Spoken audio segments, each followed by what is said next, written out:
দেশের সীমানায় প্রবেশ করেছে মাঝারি থেকে প্রায় শক্তিশালী এক বৃষ্টি বলয়। এই বৃষ্টি বলয়ের প্রভাবে সারা দেশে কালবৈশাখী ঝড় এবং অপেক্ষাকৃত তীব্র বজ্রপাত হওয়ার শঙ্কা রয়েছে।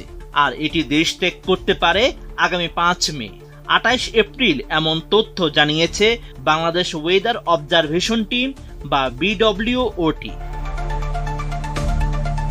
এদিকে রাজধানী সহ দেশের 9 অঞ্চলের উপর দিয়ে ঘন্টায় সর্বোচ্চ 60 কিলোমিটার বেগে বজ্রসহ বৃষ্টি হওয়ার সম্ভাবনা রয়েছে।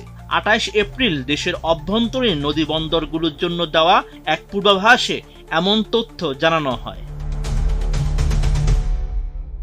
এতে বলা হয়েছে রংপুর, দিনাজপুর, রাজশাহী, পাবনা, বগুড়া, ঢাকা, টাঙ্গাইল, ময়মনসিংহ এবং সিলেট অঞ্চলসমূহের উপর দিয়ে পশ্চিম বা উত্তর পশ্চিম দিক থেকে ঘন্টায় 45 থেকে 60 কিলোমিটার বেগে বৃষ্টিসহ অস্থায়ীভাবে ঝোড়ো হাওয়া বয়ে যেতে পারে। তাই এসব এলাকার নদীবন্দরগুলোকে 1 নম্বর সতর্ক সংকেত দেখাতে বলা হয়েছে।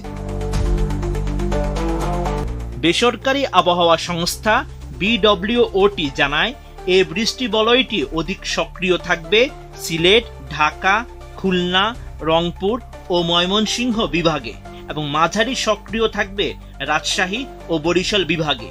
এছাড়া সবচেয়ে কম সক্রিয় থাকবে চট্টগ্রাম বিভাগে। বৃষ্টি বলয়ের প্রভাবে বিভিন্ন এলাকায় কালবৈশাখী ঝড় এবং অপেক্ষাকৃত তীব্র বজ্রপাত হতে পারে।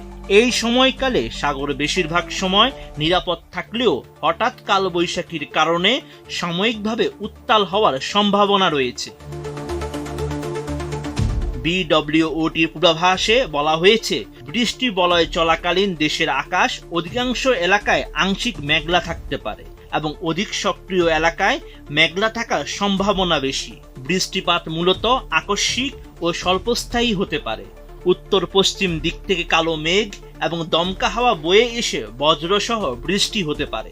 এরপর আবহাওয়া পরিষ্কার হয়ে যাওয়ার সম্ভাবনা রয়েছে। সংস্থাটি আরও জানায়, এই বৃষ্টি বলয়ের প্রভাবে দেশের প্রায় সর্বোচ্চ 70% এলাকায় বৃষ্টিপাতের সম্ভাবনা রয়েছে। তবে বরিশাল, খুলনা ও রাজশাহী বিভাগের কিছু এলাকায় মৃদু তাপপ্রবাহের সম্ভাবনাও রয়েছে। এছাড়া বন্যার কোনো সতর্কতা না থাকলেও সিলেট অঞ্চলের নিম্নাঞ্চলে পানি বাড়ার শঙ্কা রয়েছে।